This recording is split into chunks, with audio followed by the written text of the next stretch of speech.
नमस्कार, आप देख रहे हैं प्रयाग टाइम्स। मैं हूं वरुणेश मिश्रा, आपका स्वागत है। आइए नजर डालते हैं आज की ताजा खबरों। प्रदेश सरकार ने शुक्रवार रात 10 बजे से 13 जुलाई सुबह 5 बजे तक लॉकडाउन घोषित कर दिया है।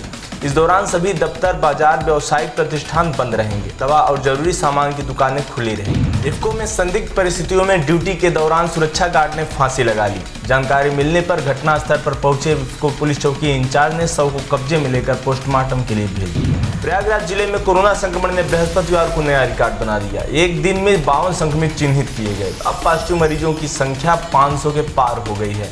रिपोर्ट आने के बाद संक्रमित मरीजों को कोविड अस्पताल भेजने का काम देर रात तक चला। साथ ही जिले में 35 से अधिक नए हॉटस्पॉट भी बनाए गए। उत्तर प्रदेश में अब कोरोना के हर दिन 1000 से अधिक मामले सामने आ रहे हैं। बृहस्पतिवार को भी कोरोना के 1248 नए मरीज सामने आए हैं। इससे पहले बीती मंगलवार को रिकॉर्ड 1346 मामले थे। इस तरह प्रदेश में अब कोरोना के कुल मामलों की संख्या 32,362 पहुंच गई है।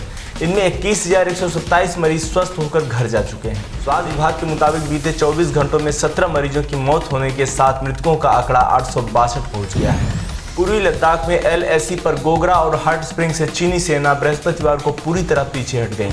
इसके साथ ही पहले चरण में तय स्थानों से दोनों ओर की सेना पीछे हटाने की प्रक्रिया पूरी हो गई है। दोनों देशों के बीच सैन्य व कूटनीतिक बातचीत के बाद तनातनी वाले इलाकों से सेना हटाने पर सहमति बनी थी।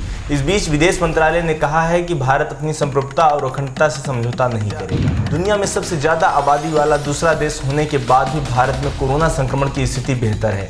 केंद्रीय स्वास्थ्य मंत्रालय के विशेष कार्य अधिकारी राजेश भूषण ने कहा कि प्रति 10 लाख की आबादी पर कोरोना के मामलों को देखें तो अब भी दुनिया में सबसे कम है। बृहस्पतिवार को करीब 28 दिन बाद स्वास्थ्य मंत्रालय और भारतीय आयुर्विज्ञान अनुसंधान परिषद ICMR की प्रेस कॉन्फ्रेंस में राजेश भूषण ने बताया कि यहां प्रति 10 लाख की आबादी पर कोरोना संक्रमण के 538 मामले हैं। प्रधानमंत्री नरेंद्र मोदी ने ब्रिटेन में इंडिया ग्लोबल वीक 2020 का वर्चुअल आगाज करते हुए बृहस्पतिवार को कहा, इतिहास बताता है कि भारत हर चुनौती का सामना करके जीतता आया है। हम एक तरफ कोरोना से जंग लड़ रहे हैं तो दूसरी तरफ अर्थव्यवस्था को संभालने में कामयाब रहे हैं। उन्होंने कहा, भारत एशिया की तीसरी सबसे बड़ी अर्थव्यवस्था और दुनिया की सबसे बड़ी खुली अर्थव्यवस्था है। यहाँ निवेश, प्रतिस्पर्धा, कारोबारी माहौल की असीम संभावनाएं हैं।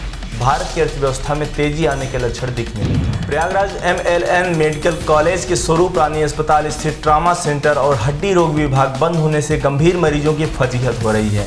हादसों में गंभीर रूप से घायल मरीजों को लेकर तीमारदार भटक रहे हैं। सरकारी अस्पताल में विभाग सील है, वहीं निजी अस्पतालों में ऐसे मरीजों को भर्ती नहीं किया जा रहा है। SRN अस्पताल में गैस्ट्रोएंटरोलॉजी विभाग करीब 1 महीने पहले कोरोना संक्रमित का इलाज करने के बाद सील किया गया था।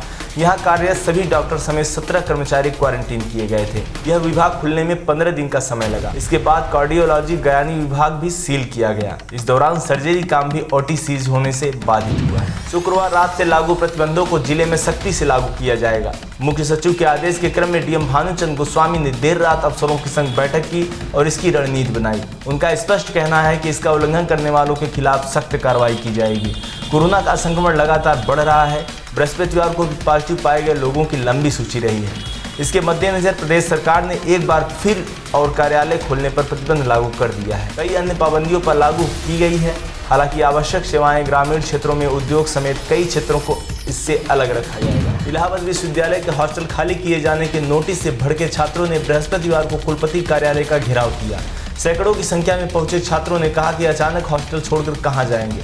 हालांकि इलाहाबाद विश्वविद्यालय प्रशासन ने उन्हें कोई ठोस आश्वासन नहीं मिला। कुलपति भी छात्रों से सीधे मिलने के लिए तैयार नहीं हुए। तनाव का माहौल देखने को मिला। वहां पर बड़ी संख्या में फोर्स तैनात रही। इलाहाबाद विश्वविद्यालय के प्रशासन, अफसरों और छात्रों के बीच हुई वार्ता में कोई हल नहीं निकला। छात्रों से कहा गया कि मौजूदा परिस्थितियों को देखते हुए उन्हें हॉस्टल छोड़कर जाना होगा।